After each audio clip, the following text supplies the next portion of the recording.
안녕하세요. 21세기 예수의 비유 읽기입니다. 용서하지 못하는 종. 로마제국 피라미드 후원자 종속관계 빨대 착취구조의 파멸을 기다리며 예수의 하나님 나라 복음을 위하여. 마태복음 18장 23절에서 34절 말씀입니다.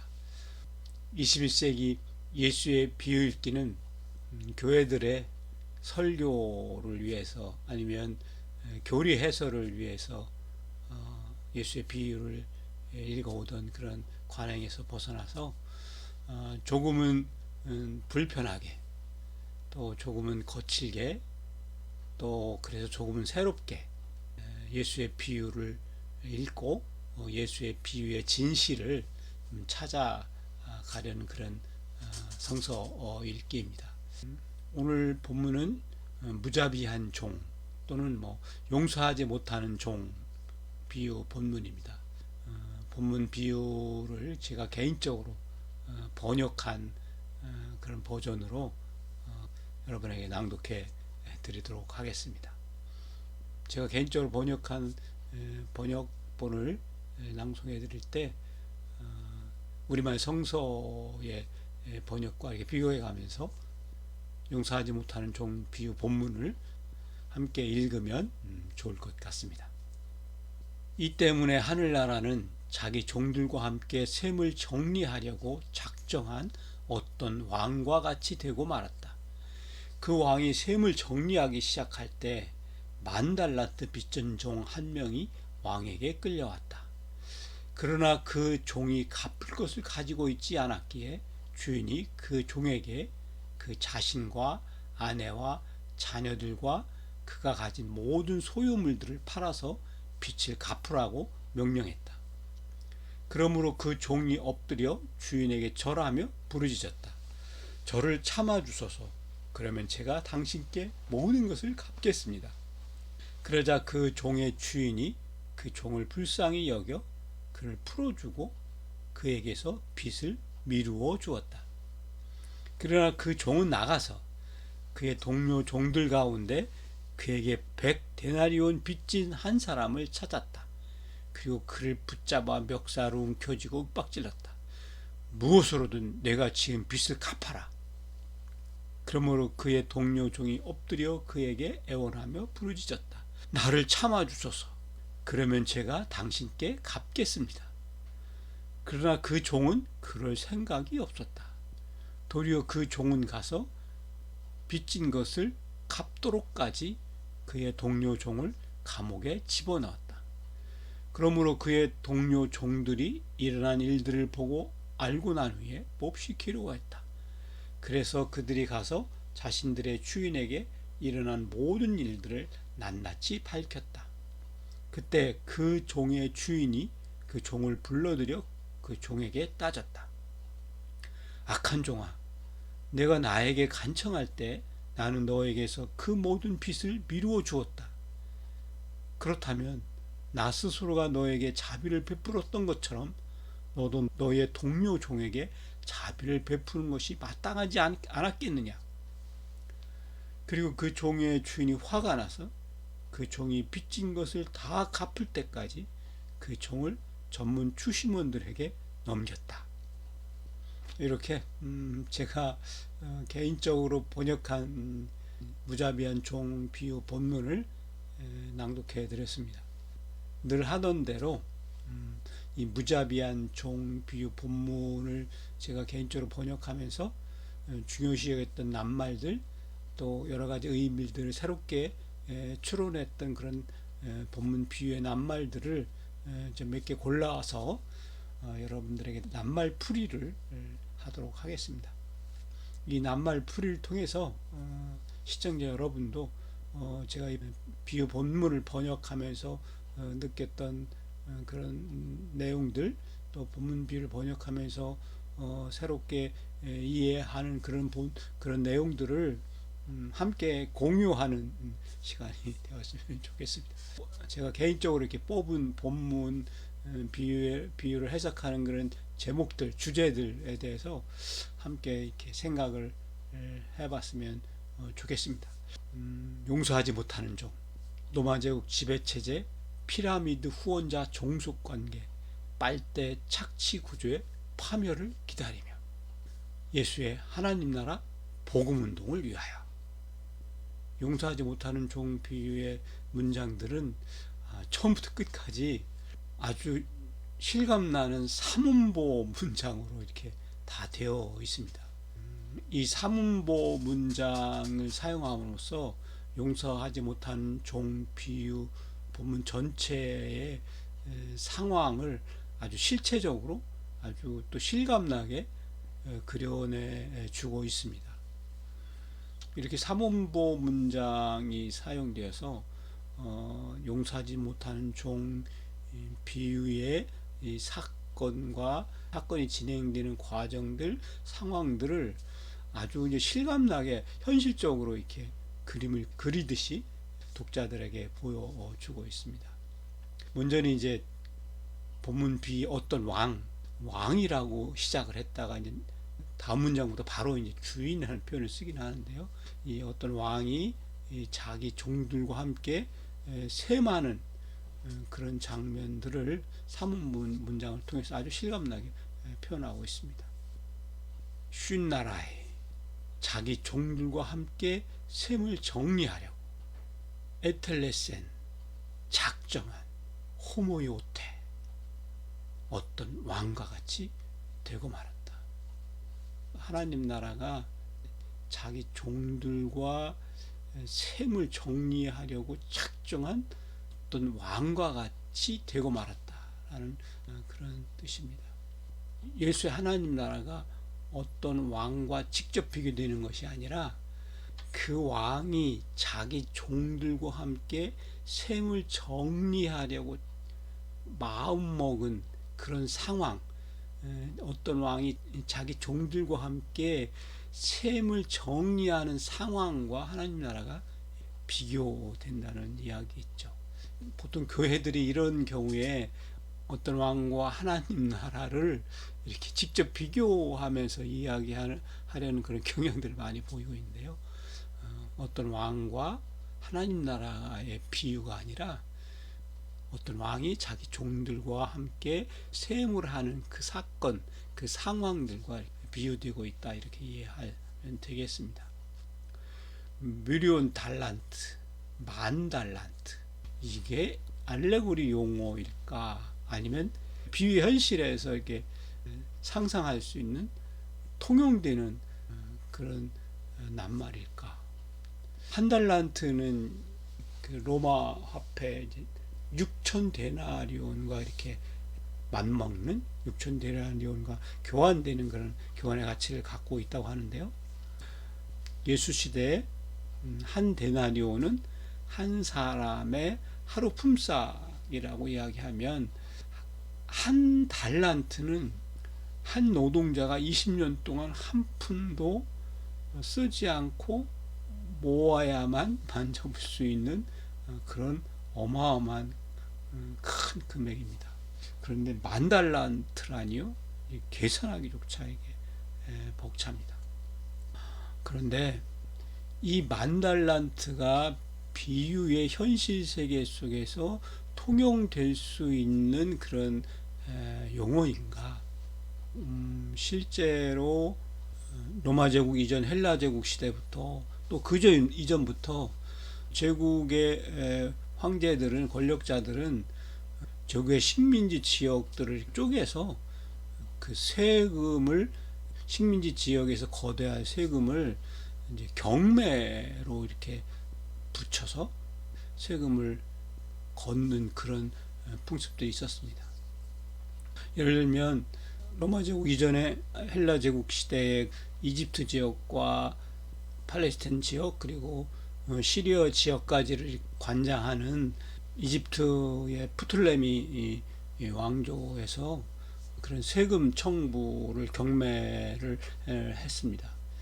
에돔 지역, 유대 지역, 시리아, 팔레스타인 지역, 이 지역의 그 세금 징수 경매 가격이 8천 달란트였다는 그런 기록들이 있습니다.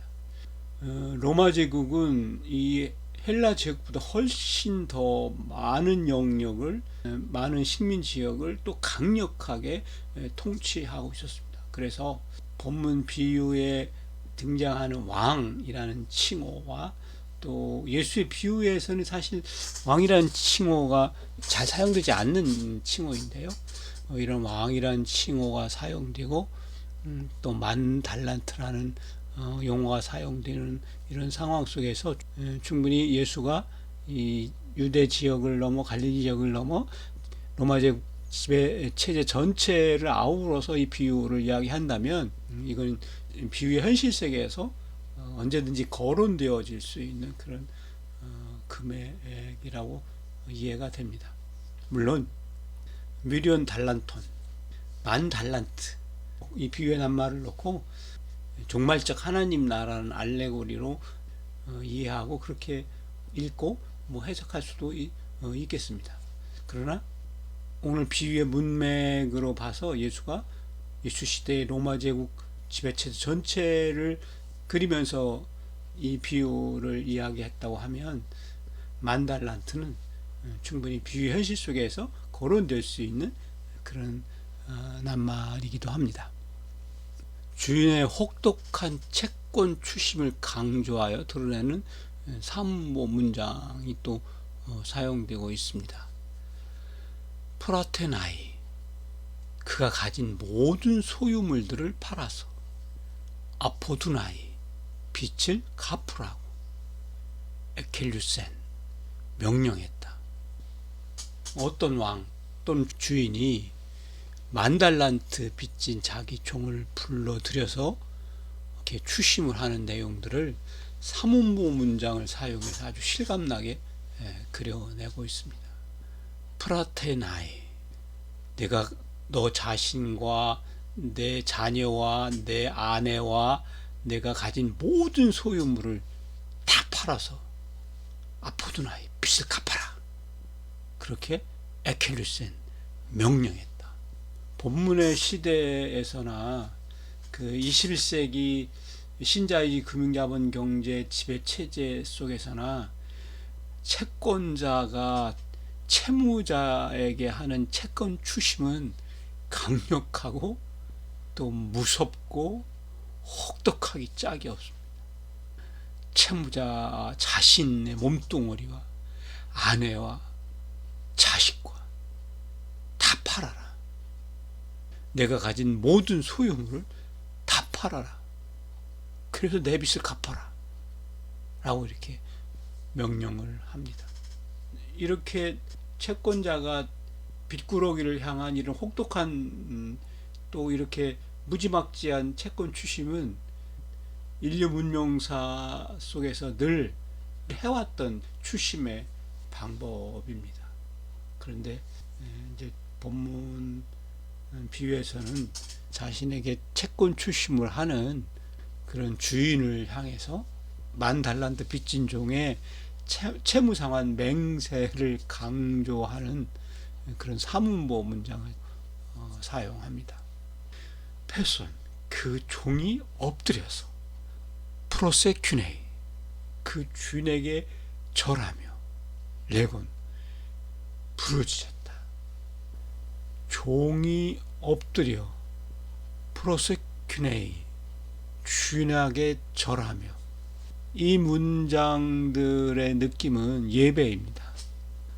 채권자는 채무자에게 절대적 존재이고 채권자는 채무자에게 마치 신과 같은 존재입니다. 그래서 이 만 달란트 빚진 종이 채권자인 자기 주인이 불러들여서 내 몸뚱어리와 내 아내와 내 자식을 팔아라. 내가 가진 모든 것을 팔아서 빚을 갚아라 라고 명령할 때 그 주인의 혹독한 그 추심 앞에 예배하듯이 엎드려서 주인에게 절을 하며 부르짖어서 채무 상환 맹세를 이렇게 하게 됩니다. 저를 참아주소서. 그러면 제가 당신께 모든 것을 갚겠습니다. 고대의 로마 제국 피라미드 빨대 착취 구조 속에서 빚진 종이 빚진 주인에게 이렇게 엎드려 절하며 부르짖어서 저를 참아주소서, 그러면 제가 당신께 모든 것을 갚겠습니다 라는 이런 채무 추심과 채무 상환 맹세는 21세기 신자의 금융자본 경제 체제 속에서도 그대로 살아서 실행되고 있는 채권 추심 방법입니다. 21세기 우리 시대도 여전히 채권자들은 채무자들에게 내 몸뚱어리와 내 아내와 내 자식을 다 팔고 내가 가진 걸 다 팔아서 빚을 갚으라고 윽박지릅니다. 그러면 채무자는 채권자에게 엎드려서 절하며 부르짖게 되죠. 저를 참아줘서, 그러면 제가 당신께 모든 것을 갚겠습니다. 이런 혹독한 채무 추심과 또 채무 상환 맹세를 거쳐서 이제 주인이 그 빚진 종을 불쌍히 여기고 그를 풀어주고 그에게서 빚을 미루어 주게, 빚을 채무를 유예해 주게 됩니다. 로마 제국 피라미드 후원자 종속관계 빨대 착취 구조 지배체제 속에서 이런 과정을 거쳐서 채무유예라는 채권자 채무자 사이에 채무유예라는 이런 종속관계가 이렇게 성립되게 됩니다. 피라미드 후원자 종속관계 빨대 착취 구조 지배체제 속에서 채권자와 채무자 사이에 이렇게 형성되는 채무유예 이 종속관계가 이 로마 제국 피라미드 후원자 종속관계 빨대 착취 구조 지배체제를 유지하고 튼튼하게 하고 그 구조가 영속화하도록 하는 그런 채권 채무 추심 방법이고 채권 채무 추심의 내용입니다. 아페켄, 그에게서 빚을 미루어 줬다, 채무유예를 해주었다, 그런 이야기죠. 이 동사는 아포, 뭐뭐로부터 라는 전치사 더하기 히에미, 보내다로 이루어진 합성 동사입니다. 용서하다, 그런 의미도 있을 수 있고요, 또는 뭐 미루어 주다, 내보내다, 뭐 이런 의미도 있습니다.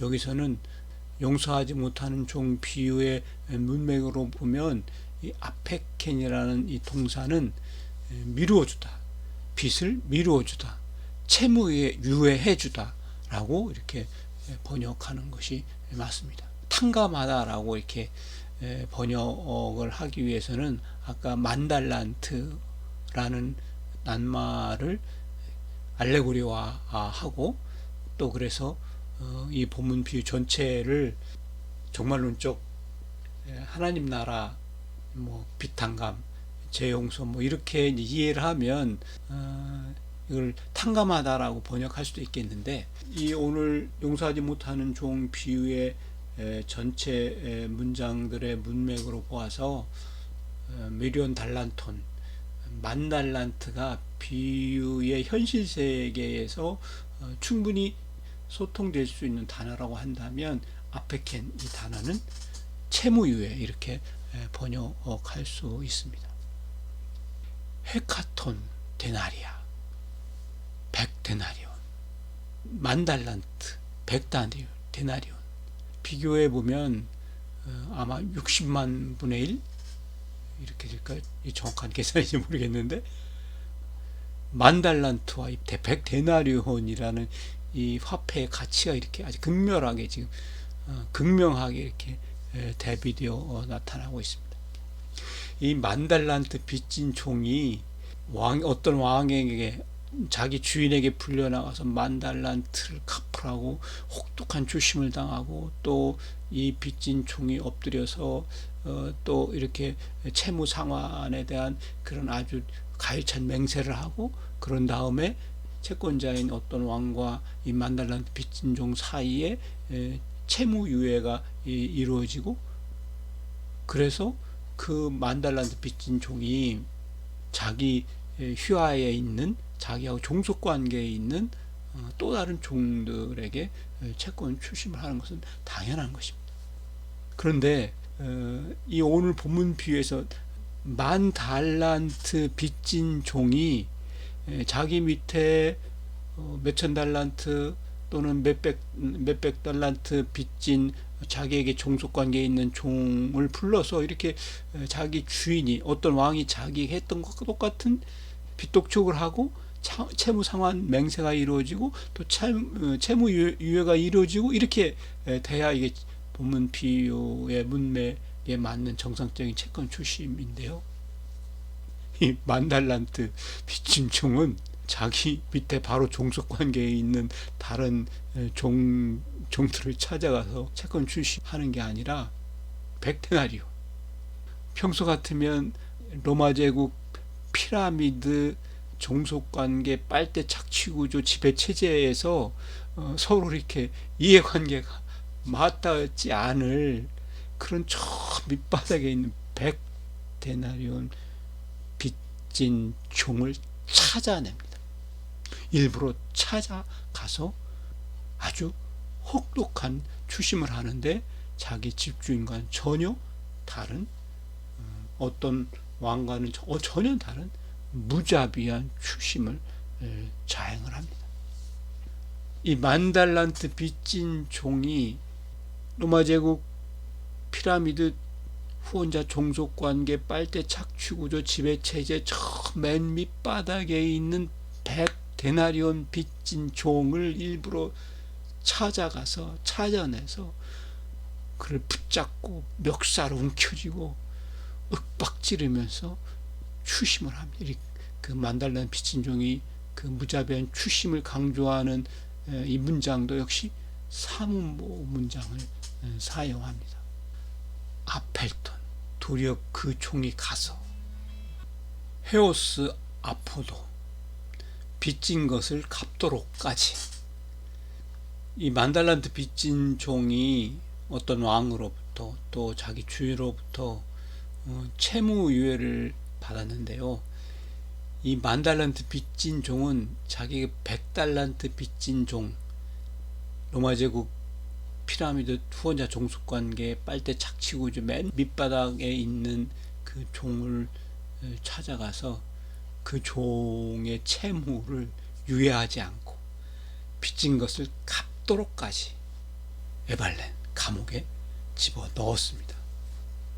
이런 10,000달란트 빚진 종의 이 경우에 맞지 않는 또 관례에 맞지 않는 혹독한 이 추심 행위들을 이 지배체제 안에 있는 이 내부자 종들이 보고 깜짝 놀라서 이렇게 가슴 아파합니다.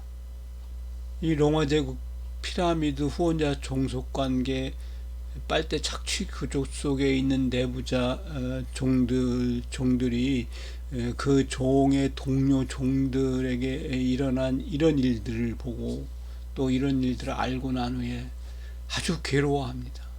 몹시 괴로워합니다. 그래서 이를 어떻게 할까?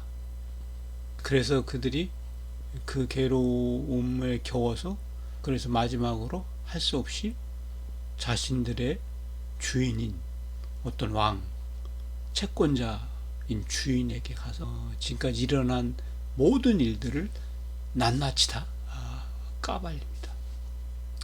이렇게 10,000달란트 빚진 종이 100달란트 빚진 밑바닥 종에게 와서 이렇게 혹독한 추심을 했습니다. 그 빚을 채무유예하지 않고 100달란트 빚진 종을 붙잡아서 그 빚을 갚도록까지 옥에다 집어넣었습니다. 라고 이렇게 고발을 합니다. 그래서 그 주인이 머리끝까지 화가 나서 그 10,000달란트 빚진 종을 다시 불러들여서 호통을 칩니다.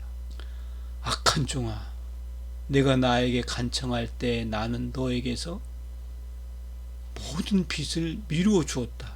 그렇다면 나 스스로가 너에게 자비를 베풀었던 것처럼 너도 너의 동료 종에게 자비를 베푸는 것이 마땅하지 않았겠느냐. 자비를 베푸는 것이 마땅하죠. 이 로마 제국 피라미드 후원자 종속관계 빨대 착취구조 지배체제의 불문율은 채무유예입니다. 채무를 미루어지는 것이죠. 만달란트 빚진 종으로부터 그 밑으로 이어지는 피라미드식으로 이루어진 맨 밑바닥 100달란트 빚진 종에까지 이 피라미드 종속관계 계층의 종들 서로가 자기에게 빚진 빚꾸러기들의 빚을, 그 채무를 유예해 주어야 합니다. 만달란트 빚진 종은 자기 밑에 자기와 종속관계가 있는 자기 밑에 또 다른 종을 불러들여서 혹독하게 추심하고 그 종으로부터 아주 진심 어린 아주 강력한 채무상한 그런 맹세를 듣고 그 채무를 유예해 주면 그만입니다. 그렇게 그 종은 또 그 밑에 종에 이렇게 피라미드를 따라서 아래로 채무 유예가 이루어질 때 로마 제국 피라미드 후원자 종속관계 빨대 착취구조 지배 체제가 든든하게 서 있을 수 있습니다. 이 만달란트 빚진 종처럼 엉뚱한 관례 맞지 않는 맨 꼭대기 만달란트 빚진 종이 맨 밑바닥 100데나리온 60만 분의 1 밖에 되지 않은 100데나리온 빚진 종을 직접 찾아가서 멱살을 움켜쥐고 100데나리온 빚진 종이 그 빚을 갚도록까지 옥에다 집어넣는 이런 무자비한 채권 추심을 할 때 이 로마 제국 피라미드 후원자 종속관계 빨대 착취구조 지배체제는 속절없이 무너지게 되어 있습니다. 만달란트 빚진 종의 이런 무자비하고 용서할 줄 모르는 이런 채권 추심이 이 로마 제국 피라미드 지배체제를 뿌리부터 흔들어서 무너뜨리게 됩니다. 왕은, 채권자인 주인은 이 사실을 너무나 잘 알고 있습니다. 그런데 오늘 용서하지 못하는 종 비유의 마지막은 대파국으로 끝나고 말았습니다. 만달란트 빚진 종이 이렇게 피라미드 맨 밑바닥에 있는 100데나리온 빚진 종을 직접 찾아가서 이렇게 무자비한 추심을 함으로써 맨 꼭대기에 있는 어떤 왕, 채권자인 주인이 너무도 화가 나서 만달란트 빚진 종에게 내렸던 채무유예를 취소해버립니다. 로마 제국 피라미드 후원자 종속관계 빨대 착취구조 지배체제의 근간이 되는 채무유예를 취소해버림으로써 이 지배체제가 와르르 무너져 버리고 말 위기에 처했습니다. 주인이 이 채무유예를 취소하는 이 내용을 강조하면서 본문에 사용하는 사문부 문장도 재미있습니다. 오르기스테이스, 그 종의 주인이 화가 났어. 헤오스 후 아포도, 그 종이 빚진 것을 다 갚을 때까지. 만달란트 빚진 종이 100달란트 빚진 종에 대한 채권 추심의 문장 헤오스 아포도와는 약간 느낌이 다른 문구를 사용을 합니다. 헤오스 후 아포도, 그 종이 빚진 것을 다 갚을 때까지. 파라토켄, 그를 전문 추심원들에게 넘겼다. 만달란트 빚진 종의 만달란트 빚은 다 갚는 빚이 아닙니다.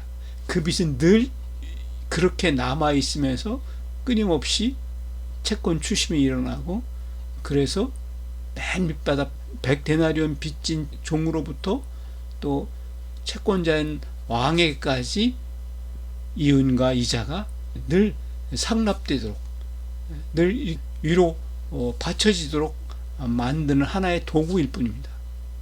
그런데 이 채권자인 어떤 왕, 주인은 이 만달란트 빚진 종의 빚을 다 갚을 때까지 그를 옥에 가두는 게 아니라 전문 추심원들에게 넘깁니다.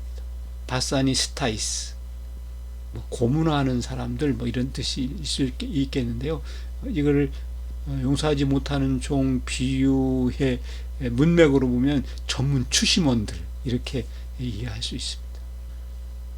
이제 채권자인 어떤 왕, 이 주인은 이 10,000달란트 빚진 종의 빚을 다 갚을 때까지 그를 고문하는 사람들, 채권 전문 추심원들에게 넘겨버렸습니다. 이제 채권자인 어떤 왕, 그 주인의 채무유예는 취소가 되었습니다.